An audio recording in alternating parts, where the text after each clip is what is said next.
So, hi everybody, and welcome to a brand new podcast series which I'm launching on Women's Day 2023, International Women's Day 2023. And it is called Empowering You, and it is to raise awareness and also to increase the level of empowerment for women across a broad spectrum of industry, commerce, and social services. And we'll be interviewing a lot of women who are CEOs, directors of companies, business leaders, entrepreneurs who have either pioneered the way for other women in these organizations and across these industries, and also to basically to show people that there are lots of projects happening across a range of industries and to meet and greet some of these amazing business leaders. Today, I'm delighted to have with us the executive director and founder of the amazing company called Benchmark Experts. Now, they are an organization that have brought together experts which can give you advice and support in the area of medical negligence or personal injury.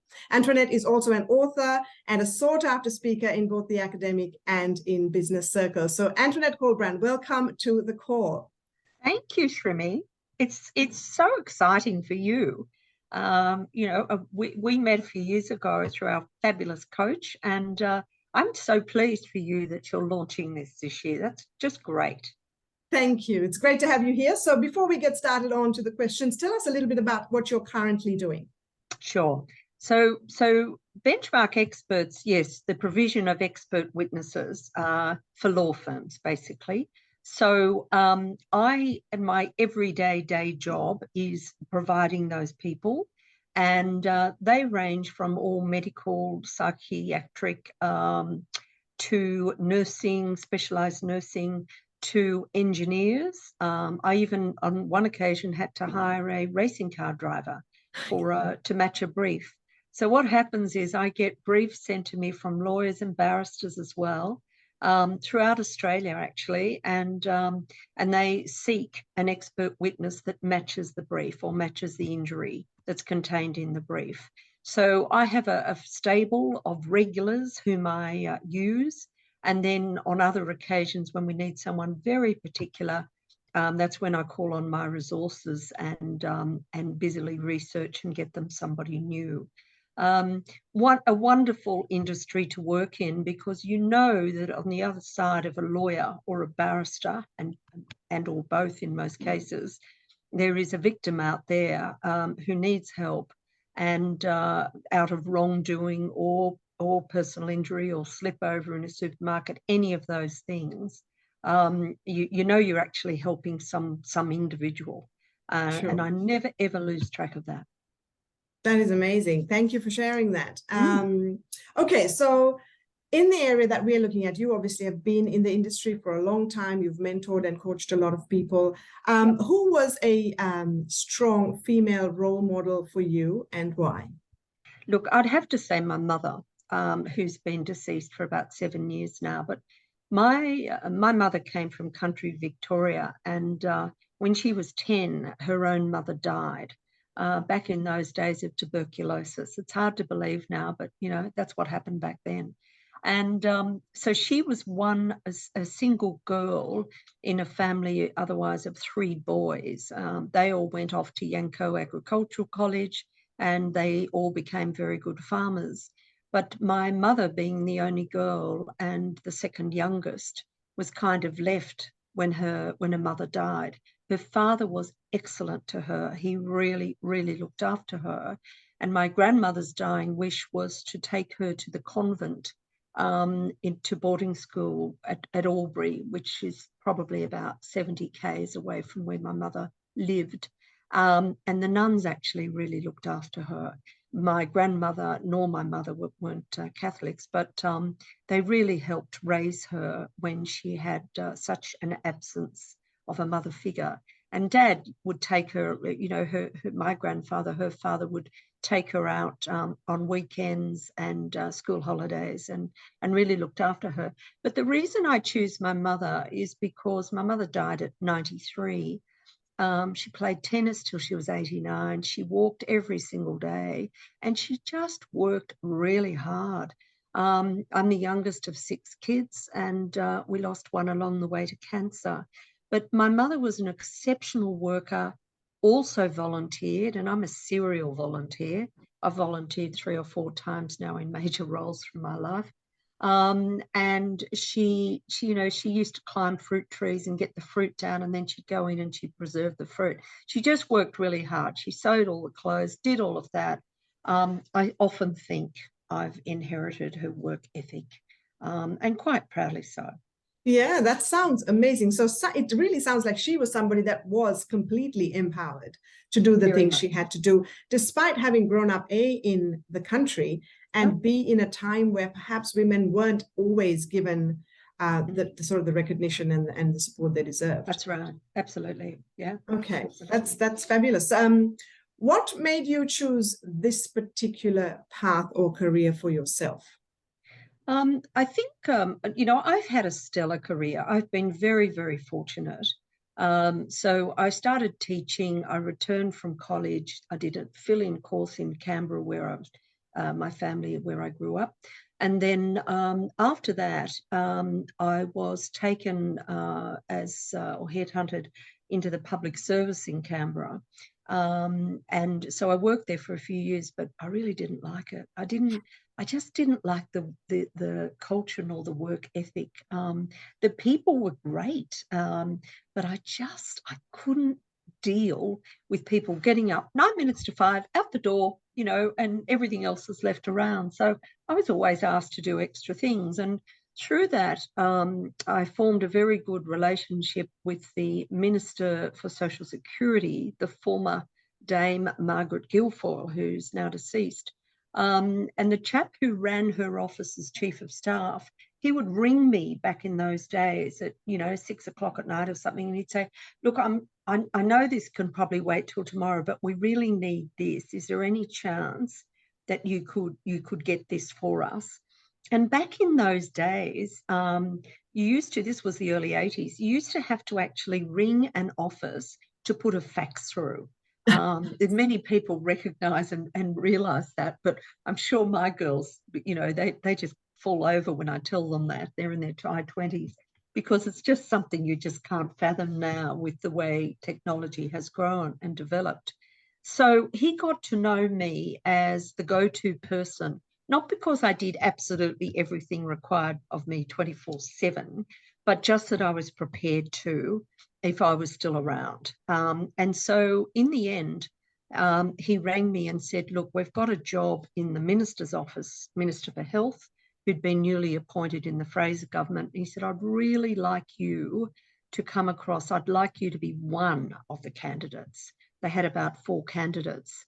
Anyway, so he interviewed me in the old Parliament House, in the old King's Hall, and we didn't even know what each other looked like, because we'd only ever dealt on the telephone and the fax machine. Anyway, from that, I met the minister and had my interview, and I was offered the job. So I had a short time, just a few months before we got kicked out of government in 1983, and Bob Hawke came into power. And from that period on, I thought, well, that's it, got the great job, now I've got to go. But in fact, the minister, who then became a shadow minister, as they do, invited me to stay on. And so I stayed another 8 or 9 years after that, and I worked for him in opposition. So he was the Minister for Health, then went to the Shadow Minister for Health. We also looked after education and defence and treasury over those years, and that was a fabulous, fabulous learning ground. It was just wonderful. And then following that, I was asked to come for an interview for a job in hotels. And I had a couple of very good contacts. And of course, they paved the way for me to get a meeting with the managing director of Radisson Hotels Australia at the time. And they actually set up a position for me. And so I went in as corporate human resources director. And that enabled me to work in Australia, but also Asia. So I opened a hotel in Surabaya in Java. Back in 1993. And that was just a tremendous learning curve as well. All of these jobs have been really hard work. Don't get me wrong. They weren't glamorous. They were jolly hard work. And for example, opening the hotel in Surabaya we actually work 7 days a week for the first 3 months and 6 days a week for the last 3 months just to get that hotel open. So I was just very fortunate. I often think, my goodness, what terrific jobs I have had, and then came into this, had my babies, and then took over this practice, and this has been hard yakka too. I'm sure, but that is a very broad it. spectrum of different industries. Yes. So going back to the time working for the minister, yes. And again, in politics and in government as well, even today, we hear that it is, a real juggling act, particularly for women coming up into senior positions. What were your thoughts? And again, you've seen a lot of change over the last, let's say, 20, 30 years. But back then, when you got started, how did you feel that women were empowered and treated and supported in that role? Well, in Parliament House, and I mean, this is such the subject now because of other things that have gone before us last year. It's termed as a hothouse and so forth. Yeah, look, it is to a point. My belief is that as a female in any working organisation or workplace, you have a responsibility yourself.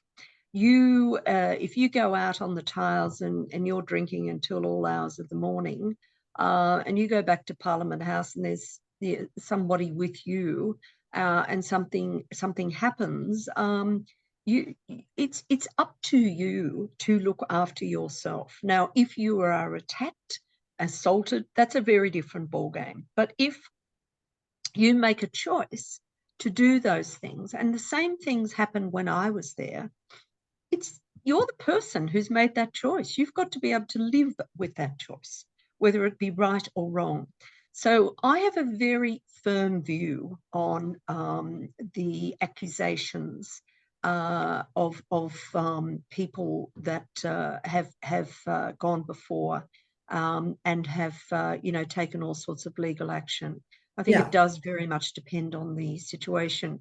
When I was given the brief to learn my job in the minister's office, with bells ringing in the air, coming out of the chamber, etc., and an incredible learning curve, as you can imagine. It's a very different ball game to come out of the public service or any other business, to go into Parliament House with the pressure and the deadlines that just follow you around every day, particularly when the House is sitting.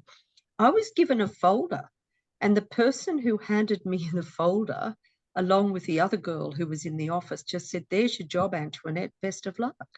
And what I found out was she wasn't terribly happy that I had been given the job, because her friend was another applicant and she wanted her friend to get it.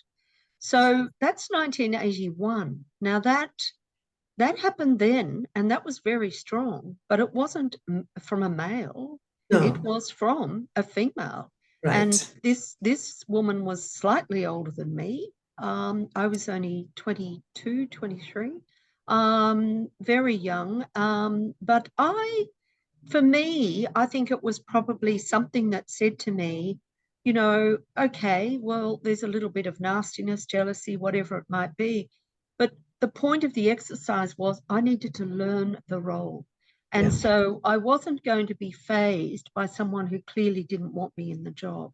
Right. So, and that little bit of nastiness and discrimination did go on until March of the next year, when the election happened and the incoming government, Labor, came in. Yeah. But I learned the job, and of course then I was asked to stay on. So you can imagine that added a bit of fuel to the fire. But sure. I was proud of that learning curve and what I accomplished in that time, and the results were there. Everybody else was happy, and then of course when we went into opposition, you don't have a particular role, you have all the roles, because there's just there's an imbalance of staff, which was corrected later on. What you find in politics is that the government of the day will always make provision and pave the way for the incoming government on the other side. Yes. They know at some stage they'll get back, and so they want a staffing level they can. That's correct. That's correct. I mean, so that's an interesting comment that you made, because I recently chatted with a gentleman that I'm hoping to interview as well, Yeah. on a poll that they ran, asking women in their careers, where did you find the greatest opposition? And I think something like 85% said that the challenge or the difficulties came from other women, not from men, particularly in the corporate sector. So that's interesting. You mentioned that in politics, it seems to be the same as in corporate. Now, I know that you are the New South Wales president of the WCEI, which is Women Chairs or Chiefs of Entrepreneur International. So in that role now, did you choose to get involved with organizations that specifically sort of support and empower women because of some of the experiences you had, or was it just something that you had always wanted to do? You know, that group is just an amazing group of women. And a friend who's still, she's moved interstate now and lives in Queensland, but she actually introduced me to WCEI.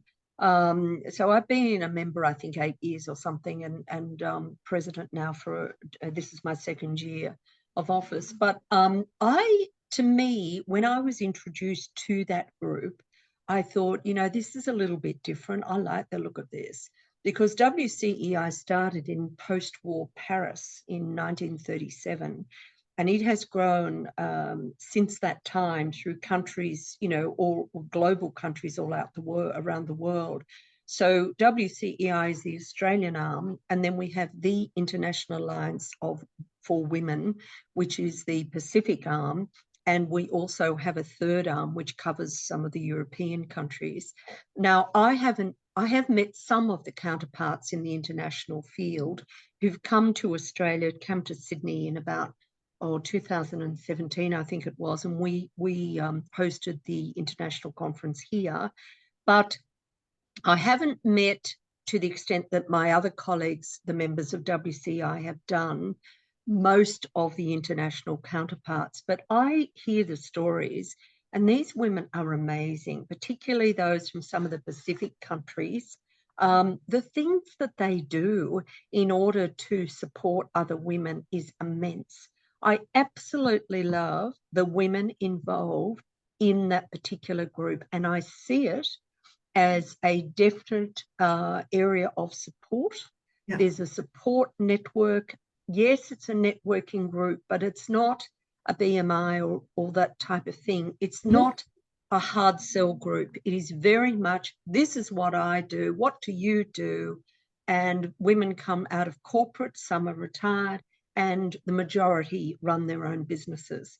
Yeah. So being president of New South Wales, I had a real determination to grow New South Wales, and that is happening. Yeah. And I just think those pioneering women who set this up back in Australia, it was about 1981 or 2, they just did a tremendous job. And it's up to the rest of us to keep it going. And it just has, it has a very, very good mantra, and it does wonderful, wonderful things for women in business and in corporate. It's great. Love it. So is it, how would people who need this sort of network, I guess, reach out to you? I mean, do you advertise it or yes.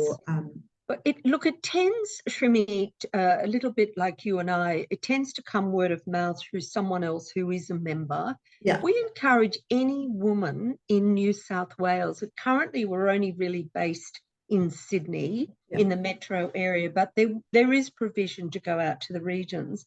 But have a look at our website, WCEI, Women Chiefs of Enterprises International is the website.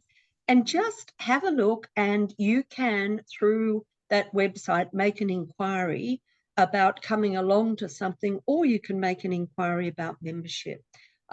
It's just a very good organisation to belong to, and a wonderful field of women of immense backgrounds and diversity who are involved in that.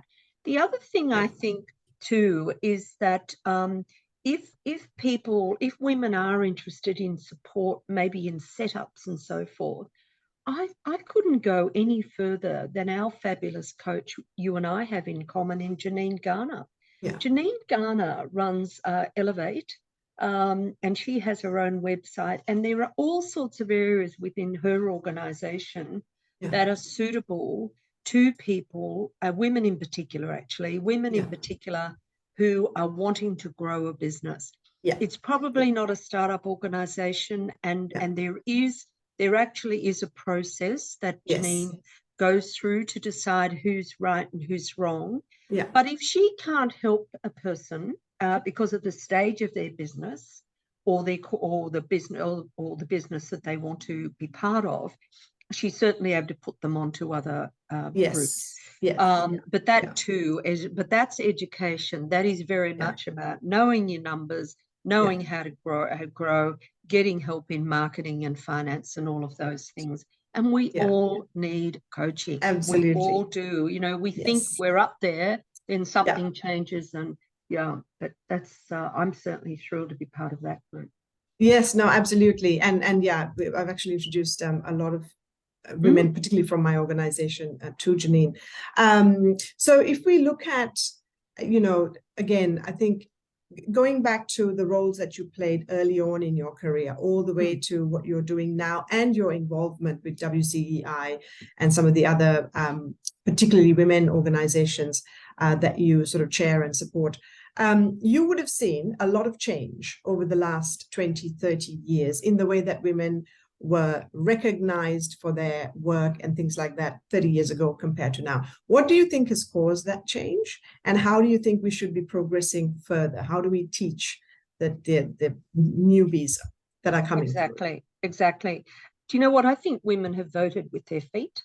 I think women have stepped up and spoken out, which they were very reluctant to do 30 odd years ago. Thank goodness for discrimination acts in the workplace that filter into the workplace that say, no, you cannot treat somebody that way. That is just not acceptable anymore. I think that has done it, but that legislation has only been introduced and supported because of numerous women across the board in all sorts of industries who've spoken out and said, this isn't good enough anymore, not happy about this type of behaviour. Now, that's very different to the comment I made earlier about accusations and so forth in Parliament House. That's very different. But if you're in a situation and somebody is bullying you, you no longer have to tolerate that. And I think that is a very, very good thing. I think the other thing is we also have to remember that our men folk have done some good work in this area too. Not completely, not across the board, but in many instances, our men folk have now appreciated that women do have equality. Now, as I say it again, it's not complete and it's certainly not finished.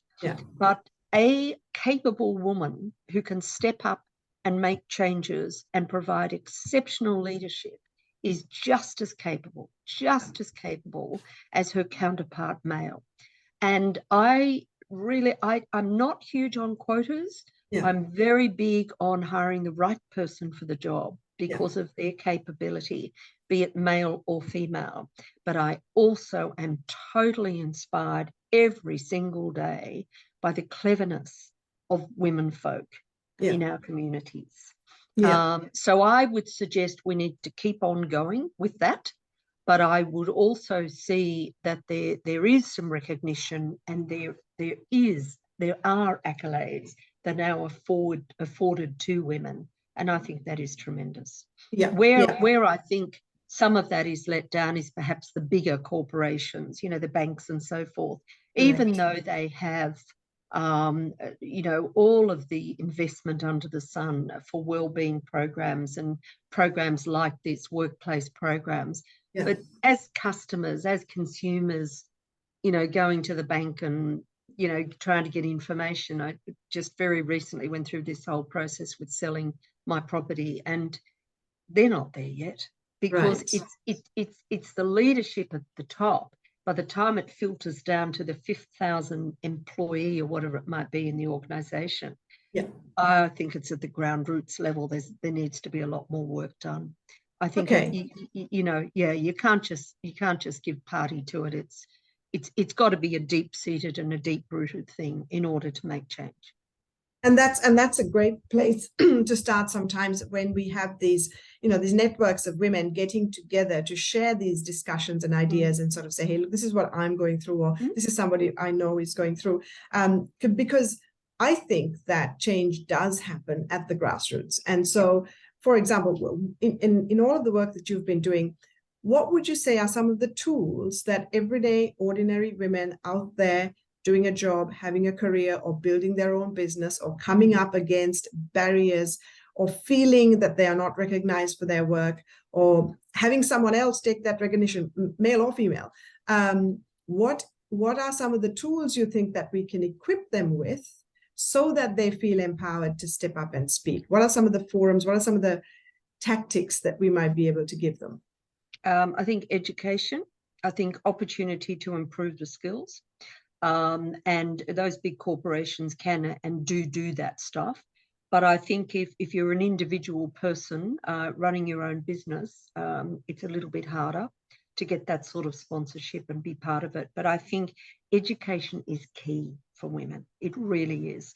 There's, having been through all that change myself and written a book and so forth, and speaking about that very subject, if you don't have that capacity to back yourself, if you don't have that capacity to know that your skills are at a level where you can diversify and you can keep a business going, or pick up where a business has failed and get on and diversify into another area within the same business, you can't do any of that if you don't have a good, effective skills base.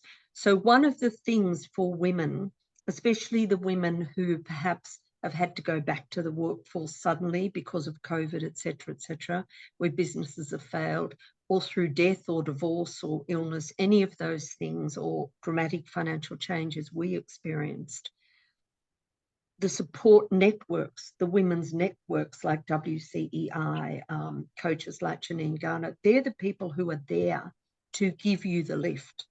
Yeah. And I think the other key thing is the positive use of social media, the positive use.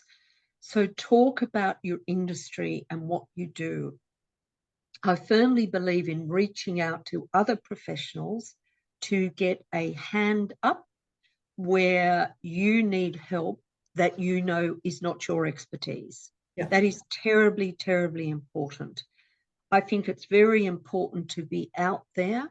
And I say that in conjunction with my comment about positive social media. You don't want to be out there on TikTok, which looks like it's going to be taken away anyway, thank goodness. And you don't want to be out there on Facebook or Instagram just talking about what you had for breakfast. No one's interested in that stuff. So there's plenty of people who can help you with that content. I write my own content, and so I'm always behind the 8 ball because it's time. Yeah. And so that comes back to planning, and that comes back to saying, this time in this week on this day, I'm going to devote to my social media content. And you hear other women say, oh, it's a load of hobswallop, social media. No, it's not. Not if it's done constructively, and not if it's done powerfully with good, positive positioning. Yeah. So those are all of the things that I think are completely important. But any skill that you can gain in order to grow a business or to turn a business around, those are the key things. And those things are affordable through various forms. Correct. That is fantastic, Antoinette. Honestly, I'm taking that away from myself, because you're right. Writing content is not something I'm that great at either. I have just recently been chatting with a specialist in that area, so she's going to be helping me. Yeah. But I also, and I think the thing that you mentioned is there are these networks that are supportive. They've got experts within them that can support you. And when you work within that network and support them, then their business grows as well, which is what I love about, Janine's structure of working together. It has a collaborative effect. Definitely. Correct. Yeah. Antoinette, thank you so much. Really, really appreciate your time in speaking with us today. I think, you have a wealth of experience that so many people can learn from. I'm so excited to be hearing you speak as well. Thanks, and Remy. would love to, be in touch so that people can know the next venues where you're speaking at and be able to get hold of your book as well.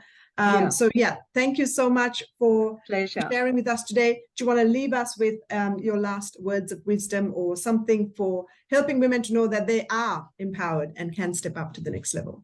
I think, look, I have my own website, which is just my name, AntoinetteColbran.com.au. My book is available on that. And if anyone wants to contact me about speaking, please do through that or through you.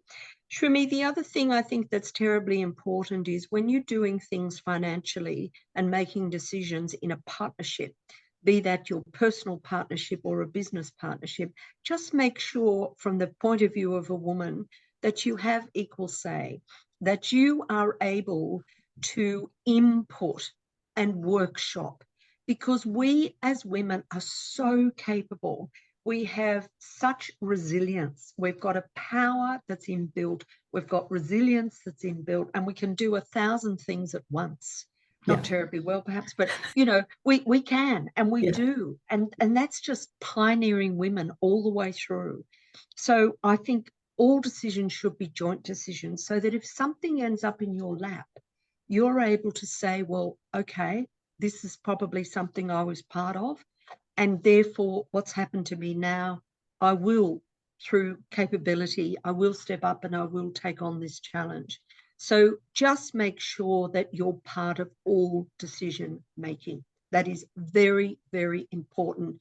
Know your capability, know your strength, and know that you can step up and make change and improve situations that might otherwise be facing you in adversity, and know that you can make it all right again. Fantastic advice. Thank you for that. That is definitely something that I think everybody needs to hear generally, but particularly women in that partnership situation. Thanks for that. And finally, I guess I'll ask, is there anybody you would like to nominate that might like to chat with me on Empowering You? Oh, look, Shrimi, there's so many women. I could give you such a long list. But one of the other women who's a friend of mine who impresses me greatly, and naturally all of this needs to be confirmed, but Donna Meredith is a member of WCEI. In fact, she's a former president of New South Wales as well. She's also former president and vice president of the International Alliance of Women, which is our Pacific arm. She runs a group called Keystone Corporate Positioning, having had a stellar career with Qantas in the area of logistics and group manager in a certain division. She is a person who puts together for corporations marketing advice, logistics advice, digital distribution. I just think she's one clever woman. I really do. And I think her story and her history would be of tremendous value and interest to your listeners. Fantastic. Thank you for that. I will definitely Pleasure. be in touch with you to meet with her. We can help and you, wish you all the very, very best. Thank you for joining us today. And I'm looking forward to hearing you speak next week. Thanks, Shrimi, so much. I really enjoyed it. It's so good to have a chat. Thank you. Thank you. Great to have you with us.